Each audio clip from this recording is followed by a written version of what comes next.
എല്ലാവർക്കും നമസ്കാരം. ഞാൻ കവിരാജാണ്, അമ്പലപ്പുഴയിൽ നിന്നും. ജീവിത സായാഹ്നത്തിൽ ഞാൻ ലോകം കുറങ്ങി നടന്നപ്പോൾ ഞാൻ കണ്ടത് സ്ഥലങ്ങൾ മാത്രമായിരുന്നില്ല. പല രീതിയിലുള്ള മനുഷ്യരും, പല സംസ്കാരങ്ങളും, പല രാജ്യങ്ങളും എന്നെ തന്നെ വീണ്ടും കണ്ടെത്തിയ വഴികളുമായിരുന്നു. പ്രായം മുന്നോട്ട് പോയിക്കൊണ്ടേയിരിക്കുന്നു. എന്നാൽ യാത്രയ്ക്കുള്ള ആഗ്രഹം ഇതുവരെ അതുപോലെ തന്നെ തുടരുന്നു. 72 വയസ്സിൽ 82 രാജ്യങ്ങൾ കണ്ട ഒരു യാത്രികൻ്റെ, അതായത് എൻ്റെ ഓർമ്മയിൽ ഞാൻ കണ്ട ചില രംഗങ്ങളാണ് നിങ്ങളുടെ മുമ്പിൽ അവതരിപ്പിക്കുന്നത്. 2019 ഞാൻ കൊച്ചിയിൽ നിന്നും ദുബൈയിലേക്ക് ഒരു ഷിപ്പ് യാത്ര ചെയ്തു. അതിൻ്റെ രംഗങ്ങളാണ് ഇപ്പോൾ കാണുന്നത്. ഇതിനുശേഷം ഞാൻ തുർക്കിയിൽ കണ്ട കാര്യങ്ങളും അതിനുശേഷം റഷ്യയിൽ ഞാൻ കണ്ട കാര്യങ്ങളും ആയിട്ട് നിങ്ങളുടെ മുമ്പിൽ ഈ എപ്പിസോഡ് അവസാനിക്കും. കൊച്ചിയുടെ തുറമുഖത്ത് നിന്നും കപ്പൽ പതുക്കെ നീങ്ങി തുടങ്ങിയപ്പോൾ പിന്നിലായി മാറുന്ന കരയും മുന്നിലായി വിരിയുന്ന അജ്ഞാതവും പുതിയ യാത്രയുടെ തുടക്കവും കുറിച്ചു. ബോംബെയിൽ ഞാൻ എത്തിയപ്പോൾ കണ്ട കാഴ്ചയാണിത്. ഷിപ്പിൻ്റെ ബ്രിഡ്ജിൽ നടക്കുന്ന സംഭവങ്ങൾ. കൊച്ചിയിൽ നിന്നും നേരെ ദുബൈയിലേക്കുള്ള യാത്രയിൽ. അടുത്തത് ഞാൻ തുർക്കിയിൽ കണ്ട ചില കാഴ്ചകളാണ് നിങ്ങളുടെ മുന്നിലേക്ക് വിവരിക്കുന്നത്. ഫ്ലൈറ്റിലാണ്. ഇസ്താംബുളിൽ ലാൻഡാകാറായി. ഇസ്താംബുളിലേക്ക് ലാൻഡാകുന്ന ചിത്രമാണ് ഇപ്പോൾ കാണുന്നത്.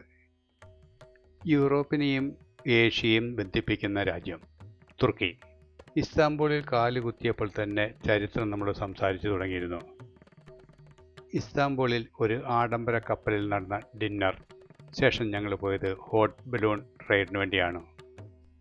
തുർക്കിയിലെ കപ്പഡോക്കിയയിൽ രാവിലെ സൂര്യൻ ഉദിക്കുന്നതിന് മുൻപ് തന്നെ ആകാശം സ്വപ്നങ്ങളാൽ നിറഞ്ഞു തുടങ്ങും. നൂറുകണക്കിന് ഹോട്ട് എയർ ബലൂണുകൾ പാറക്കെട്ടുകൾക്കും താഴ്വരകൾക്കും മുകളിലൂടെ നിശബ്ദമായി ഉയരുമ്പോൾ ഭൂമിയും ആകാശവും തമ്മിലുള്ള അതിരുകൾ മങ്ങിപ്പോകുന്നു. മുകളിൽ നിന്ന് നോക്കുമ്പോൾ കപ്പഡോക്കിയ ഒരു ചിത്രകാരൻ്റെ ക്യാൻവാസ് പോലെ തോന്നും നമുക്ക്. അടുത്തത് റഷ്യയെക്കുറിച്ചുള്ള ഒരു ചെറു വിവരണം. വിസ്തൃതിയിലും ചരിത്രത്തിലും ഭീമനായ രാജ്യം റഷ്യ. മോസ്കോയിലെ റെഡ് സ്ക്വയറും സെൻറ്റ് ബസിൽസ് കത്തീഡ്രലും ഒരു ചിത്രകഥയിലൂടെ നടന്നു പോകുന്ന പോലെ നമുക്ക് തോന്നും.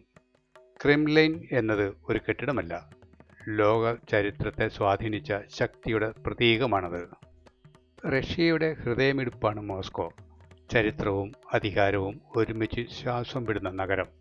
റെഡ് സ്ക്വയറിലൂടെ നടക്കുമ്പോൾ ഓരോ കല്ലും നൂറ്റാണ്ടുകളുടെ കഥ പറയുന്നത് പോലെ തോന്നും. നിറങ്ങളാൽ അലങ്കരിച്ച സെൻറ്റ് ബസിൽസ് കത്തീഡ്രൽ മോസ്കോയുടെ ആത്മാവാണ്. ക്രെംലിൻ മതിലുകൾക്കുള്ളിൽ രാജ്യങ്ങളുടെ വിധി മാറിയ തീരുമാനങ്ങൾ പറഞ്ഞിട്ടുണ്ട്. അതിനപ്പുറം ആധുനിക നഗരത്തിൻ്റെ വേഗതയും പഴയ ചരിത്രത്തിൻ്റെ ഭാരവും മോസ്കോയിൽ ഒരുമിച്ച് ജീവിക്കുന്നു. മോസ്കോ ഒരു നഗരമല്ല, അത് റഷ്യയെ മനസ്സിലാക്കാനുള്ള ഒരു വാതിലാണ്. റഷ്യയുടെ അത്യന്തം വടക്കൻ അറ്റത്ത് ആർക്കിടെക്ട് സർക്കിളിനുള്ളിൽ നിൽക്കുന്ന നഗരം മുർമാൻസ്ക്. ഞാൻ അവിടെ കണ്ട ആദ്യ കാഴ്ചയാണ് ഇത്. സമുദ്രത്തിൻ്റെ കരയിൽ നിശബ്ദമായി കിടക്കുന്ന കപ്പലുകളുടെ ശവപ്പറമ്പ്. ഒരിക്കൽ ലോകം കടന്നുപോയ കപ്പലുകൾ ഇന്ന് ചരിത്രത്തിൽ നിശബ്ദ സാക്ഷികളായി കിടക്കുന്നു. ആ ഭാഗത്താണ് ഞാനിപ്പോൾ നിൽക്കുന്നത്. അതിനുശേഷം ഞാൻ പോയത് രണ്ടാം ലോക മഹായുദ്ധത്തിൽ ജീവൻ നഷ്ടപ്പെട്ട പട്ടാളക്കാരുടെ സ്മാരകം. തണുത്ത കാറ്റിലും അവരുടെ ത്യാഗത്തിൻ്റെ ചൂട് ഇന്നും ഇവിടെ നിലനിൽക്കുന്നു. മുർമാൻസ്കിൻ്റെ മുകളിലായി ഉയർന്നു നിൽക്കുന്ന ആ വലിയ പട്ടാളക്കാരൻ്റെ പ്രതിമ അലിയോഷ വാക്കുകളില്ലാതെ ഒരു രാജ്യത്തിൻ്റെ ധൈര്യവും ചരിത്രത്തിൻ്റെ ഭാരവും ഓർമ്മിപ്പിക്കുന്നു. അവിടെ നിന്നും ഞാൻ എത്തിപ്പെട്ടത് മനുഷ്യശബ്ദം കുറയുന്ന വഴികളിലൂടെ ടെറിബർഗിലേക്ക്. ഒരിക്കൽ ജനവാസമുണ്ടായിരുന്ന, ഇന്ന് നിശബ്ദത മാത്രം അവശേഷിക്കുന്ന ഒരു ഗ്രാമം.